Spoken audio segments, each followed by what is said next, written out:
타이거에서 적정 수준으로 분배율을 지급하는 신상품을 출시한다고 합니다. 결국 커버드콜에서 발생하는 옵션 청산에 따른 분배금은 미래의 수익을 앞당겨주는 것이라고 하죠. 따라서 일종의 기초자산 수익 실현, 즉 커버드콜 분배금은 매도 행위를 대신해주는 것이라고 봐도 무방합니다. 신규 상장되는 종목은 코스피를 대상으로 한 커버드콜 전략인데요.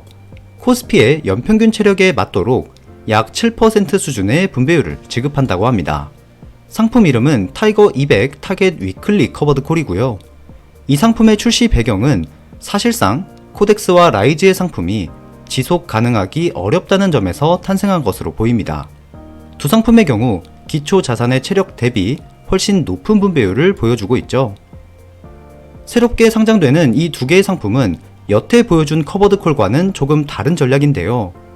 높은 분배율보다는 지속 가능성에 초점이 맞춰진 컨셉이기 때문에 일종의 저분배율의 커버드콜이라고 할 수 있겠습니다. 저는 과거 수많은 영상을 통해서 높은 분배율이 왜 지속되기 어려운지, 그리고 그 대상 상품으로는 어떤 것들이 있는지까지 언급을 드렸었습니다. 결국 당장의 달콤하고 높은 분배금보다 지속 가능성에 초점을 맞추는 게 더 중요하다라고 판단했던 게 타이거의 입장이었고, 그렇게 신상품의 분배율은 비교적 낮게 책정된 겁니다. 하지만 분배율이 낮다고 무조건 다 좋은 건 아닙니다. 당연히 너무 높은 분배율은 원금 손실의 가능성이 존재합니다. 하지만 분배율이 너무 낮다면 과표가의 증가로 인해 매도하는 그 시점에 전부 배당소득세로 잡힌다는 게 문제인데요. 다만 이 내용은 국내 ETF에는 해당되지 않기 때문에 타이거에서 제시한 적정 분배율의 신상품은 이 부분에서도 자유로울 수 있습니다. 그렇다면 투자자분들이 가장 궁금한 건 이걸 겁니다. 기존의 코덱스나 라이즈에 투자하고 계신 분들이 이 신상품으로 갈아탈 필요가 있을지, 그리고 궁극적으로 이 상품에 투자해도 괜찮을지에 대한 부분입니다. 운용사에서 제공한 자료를 통해 저의 생각을 정리해 보겠습니다. 커버드콜이라는 건 결국 기초자산이 어떤 거냐가 가장 중요하다고 누차 말씀드렸죠. 기초자산의 연평균 수익률을 크게 초과하는 분배율은 지속 가능하기 어렵다는 겁니다. 쉽게 말해 코스피 200 커버드콜이 연평균 15% 분배율이라면 8%를 크게 초과하니까 이론상 연평균 마이너스 7%씩의 주가 하락을 동반한다는 겁니다. 그래서 각 자산별로 채택하는 커버드콜 상품들이 제시하는 최대 분배 한도가 이 정도 수준이라고 하죠. 실제로 타이거는 나스닥에 대해 15%, S&P 500에 대해 10%인 상품들을 이미 출시한 상태입니다. 앞선 수익률 계산은 2005년부터 시행된 내용인데요.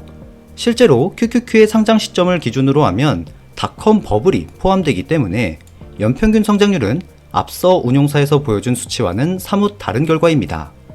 사실 이러한 특수성은 앞으로 재발하기 어렵다고 저 또한 판단하기 때문에 어느 정도 합리적인 수치를 표현한 것 같습니다. 만약 코스피 200을 대상으로 한 커버드콜 상품이 연간 20%를 분배하게 된다면 원금이 점차 훼손되고 그에 따라 분배금도 지속적으로 감소할 테니까 10년 후에는 분배금이 마이너스 75%를 기록한다는 내용이 있었습니다. 적정 분배율을 위해서 낮은 옵션 매도 비중을 채택한다고 하는데요. 실제로 15%를 타겟하는 경우에는 매도 비중이 무려 40%에 달합니다. 하지만 이 상품은 최대한 적게 옵션 매도 비중을 설정해서 지수 성과를 잘 추종할 수 있도록 설계가 되었습니다. 커버드콜의 본질은 아시다시피 하락이나 횡보 구간에서 유리하다는 겁니다. 기초지수보다 하락장에서 더 좋은 방어력을 기대해 볼 수 있다고 하는데요. 하지만 세상에 다 좋은 건 없습니다. 옵션 매도 비중이 상대적으로 적기 때문에 타사의 상품들보다 성과 추종은 잘할지라도 하락 방어를 더 잘해줄 수는 없다는 겁니다. 많은 분들이 코덱스 200 타겟 위클리 커버드콜 상품과 비교를 해보실 텐데요. 간략하게 이 상품에 대해서도 말씀드려 보겠습니다.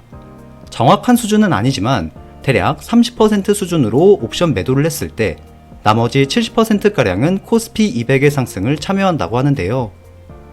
본격적인 상승장 이전까지의 수치만 놓고 본다면 상품의 설명대로 TR 성과는 75% 수준으로 잘 추종해 준 걸 볼 수 있습니다. 타이거는 더 많이 추종할 수 있다고 하죠. 따라서 이 상품보다는 높은 수익률을 보일 테지만 MDD는 조금 더 높은 폭을 보일 것으로 예상됩니다. 정리하자면 코덱스 200 타겟 위클리 커버드 콜의 경우 상승은 기초자산의 75%를 추종했고 하락은 90% 수준으로 방어해 주었습니다. 예상해보자면 타이거의 경우 약 90% 수준으로 상승 참여, 하락의 경우 코덱스의 상품보다는 좀 더 높은 95% 수준이 될 것으로 보입니다. 한 문장으로 요약하면 기존 코덱스 상품보다 높은 수익률과 높은 변동성을 보이지만 7%의 분배율을 추구하면서 지속 가능성에 초점을 맞췄다는 겁니다. 사실상 분배율을 제외하면 거의 같은 구조라고 볼 수 있겠고요. 코스피 200 상품만 있는 게 아니라 코리아 배당 다우존스의 커버드콜 상품도 있는데요. 앞서 보신 상품과는 다르게 타겟이라는 용어가 없습니다. 기존 코리아 배당 다우존스 상품의 연 분배율이 약 4.5에서 5% 정도이고 적정 분배율이 7% 수준이라고 했으니까 약 10% 내외가 될 것으로 예상됩니다. 그렇다면 이 상품의 분배율은 어느 정도가 적합할지 따져보도록 하겠습니다. 유사한 구조의 상품인 플러스 고배당주의 상품을 보면 코스피 200의 연평균 수익률을 훨씬 초과합니다. 우리나라의 경우 미국과 달리 대표 지수보다 고배당 로직이 시장에서 더 강한 모습을 보인다는 거죠. 따라서 이 수치로만 봤을 때 분배율이 대략 10% 내외 수준이라면 앞선 코리아 배당 다우존스 커버드콜 상품도 지속이 어느 정도는 가능할 것으로 보입니다. 따라서 두 개의 상품 중에는 코리아 배당 다우존스 위클리 커버드콜 상품이 기초 체력 자체가 더 높았기 때문에 두 개 중에 하나를 고민 중이시라면 배당 로직의 이 상품을 고르시는 게 더 합리적일 수 있겠습니다. 어찌되었든 두 상품 모두 주식 배당금에 대해서만 과세가 되고 옵션 프리미엄은 비과세 처리되기 때문에 실제 분배금 수령 시에는 과세 대상 금액이 크지 않죠. 따라서 종합과세나 건강보험료에서 어느 정도 자유로울 수 있다는 점이 큰 혜택입니다. 그렇다면 궁극적으로 이 상품에 투자할 만한 가치가 있을지 저의 개인적인 생각을 말씀드려 보겠습니다. 신상품의 컨셉은 말씀드렸듯이 적정 분배율이라는 겁니다. 이게 의미하는 건 기초 자산과 보다 더 유사하게 설계하겠다는 거고 지속 가능한 투자를 지향한다는 거죠. 그런데 그럴 거면 굳이 이 커버드콜이라는 상품에 투자할 이유가 있을까에 대한 의문입니다. 이 상품뿐만이 아닙니다. 저는 과거 저희 채널 80번 영상에서도 코덱스 200 타겟 위클리 커버드콜에 투자할 바에 그냥 코덱스 200을 사고 현금 비중을 동반하는 게 훨씬 좋다고 말씀을 드렸었습니다. 그 이유는 앞서 보신 데이터에 해답이 있는데요. 상승은 75%를 따라가고 하락은 90% 수준으로 방어해주니까 원래 투자할 자산에서 90%만 코스피 200을 사고 10%의 비중만 현금으로 들고 있는 게 더 좋다는 겁니다.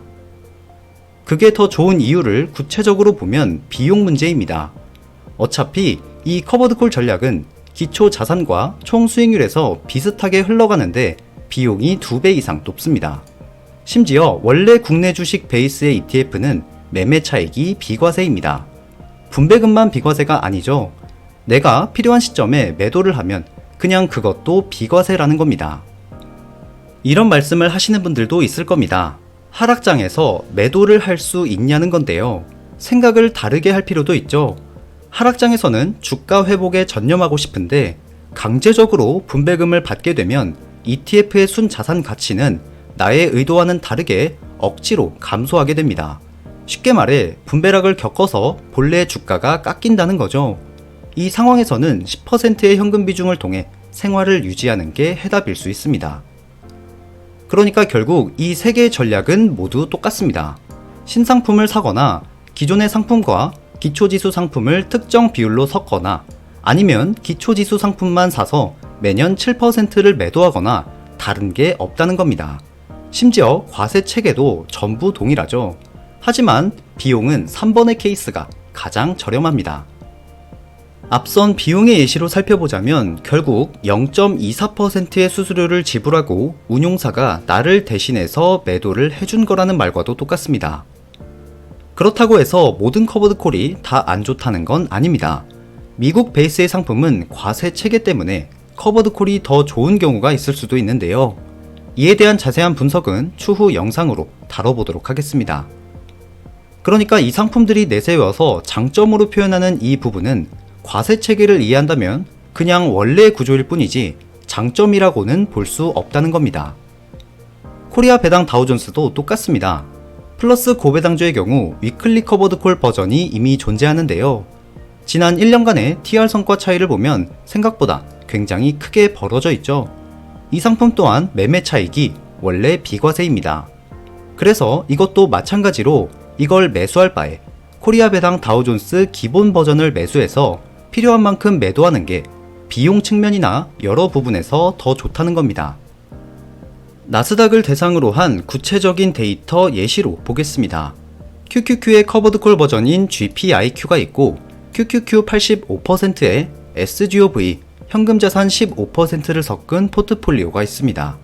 두 자산의 수익률, MDD, 변동성, 어느 측면에서 봐도 기초 자산과 현금 비중의 조합을 커버드콜이라는 게 이길 수는 없었습니다. S&P 500도 마찬가지죠. GPIX보다 기본 스파이에 15%의 현금 비중을 가져가는 게 수익률도 높고 MDD도 좋고 변동성도 더 낮았습니다. 결론입니다. 나는 절대 기초자산 매도하고 현금 비중 보유하는 전략은 못하겠다 라고 하시는 분들은 커버드콜 신규 상품 매수하셔도 괜찮습니다. 다만 상대적으로 높은 비용은 감당을 하셔야 할 부분이겠죠. 코덱스 기존 투자자분들도 차라리 절반가량을 기초자산과 섞거나 그 작업조차 귀찮다면 이 타이거의 상품을 매수하는 게 방법이 될 수 있겠습니다. 두 상품의 총 보수는 0.25%로 기존 코덱스의 0.39%에 비해서 저렴한 수준입니다. 9월 23일 다가오는 화요일에 상장될 예정이니까 관심 있으신 분들은 앞선 내용 참고하셔서 투자 결정 해보셨으면 좋겠습니다. 오늘도 긴 영상 함께 해주셔서 감사합니다. 배당머니였습니다.